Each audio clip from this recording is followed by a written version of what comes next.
L'actualité du jour, c'est aussi la quinzaine de la francophonie. Nous y sommes là aussi depuis ce mardi 13 mars et pendant 15 jours, eh bien, la langue française, la langue de Molière sera célébrée.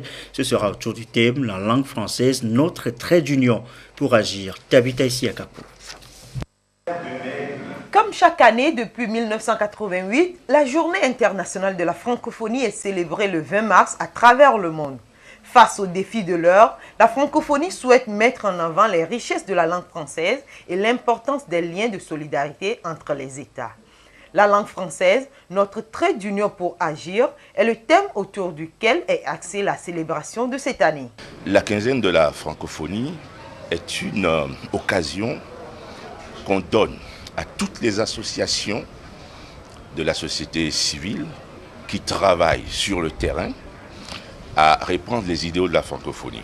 C'est-à-dire, cette année, on a choisi le thème de la langue française comme vecteur. L'idée n'est pas simplement de célébrer la francophonie, mais de célébrer les acteurs qui, au quotidien, permettent à la langue française, aux idéaux de la francophonie, de s'éparpiller à travers la population. Nous, cette année, ce que nous avons choisi de faire, c'est de délocaliser la plupart des activités qui se passent à Lomé vers l'intérieur du pays. Le programme est très varié et ça permet simplement de montrer la vitalité des associations. L'Organisation internationale de la francophonie a pour mission de donner corps à une solidarité active entre les 84 États et gouvernements qui la composent.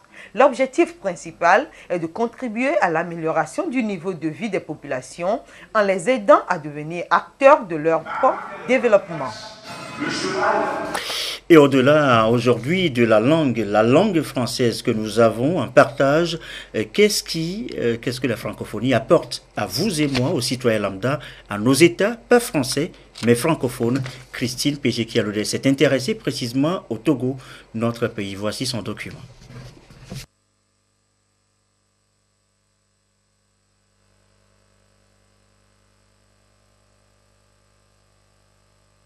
La francophonie, un espace linguistique de 84 États membres et associés qui ont en commun et en partage la langue française. L'institution compte aujourd'hui 250 millions de locuteurs sur les 5 continents. Les valeurs que partagent les membres et les idéaux poursuivis font de l'organisation un levier de développement.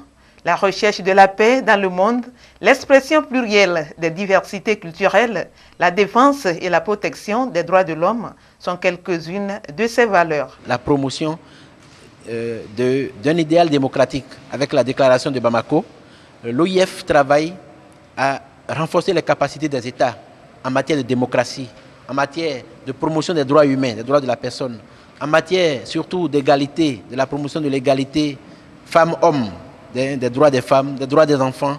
L'OIF, depuis le sommet de Dakar en 2014, a adopté une stratégie de la francophonie économique et 2 ans après, la stratégie numérique pour mieux répondre aux défis de l'heure. Le Togo particulièrement bénéficie de tous ces programmes. Nous avons une francophonie de plus en plus proche des populations, une francophonie de plus en plus proche des jeunes et des femmes à travers le programme de promotion de l'entrepreneuriat pour ces cibles. Mais nous avons aussi des programmes pour les communes du Togo, les communes des pays en matière de développement durable. Nous avons une jeune compatriote togolaise, Mme Assogba, qui est lauréate, une des premières lauréates du prix du jeune entrepreneur francophone qui a été décerné au mois de novembre dernier. Il y a vraiment une jeunesse togolaise dynamique que nous essayons de mettre en valeur, en lumière. Il y a une jeunesse togolaise qui porte l'avenir de ce pays à travers l'entrepreneuriat. C'est pourquoi, au sein du bureau régional, nous avons ouvert un incubateur qui accompagne les jeunes Togolais, en particulier de la sous-région en général, pour développer leurs projets, leurs idées, leurs entreprises. Les autorités de ce pays aussi y travaillent parce que c'est quelque part la jeunesse qui porte le présent et l'avenir de nos pays. Il y a vraiment sur le site de l'AUF et aussi du campus numérique francophone à Lomé, beaucoup d'informations dont les jeunes Togolais peuvent bénéficier. L'OIF est né en mars 1970 à Niamey, au Niger, sous la forme d'une agence de coopération culturelle et technique devenue agence intergouvernementale de la francophonie et quelques années après, l'Organisation internationale de la francophonie.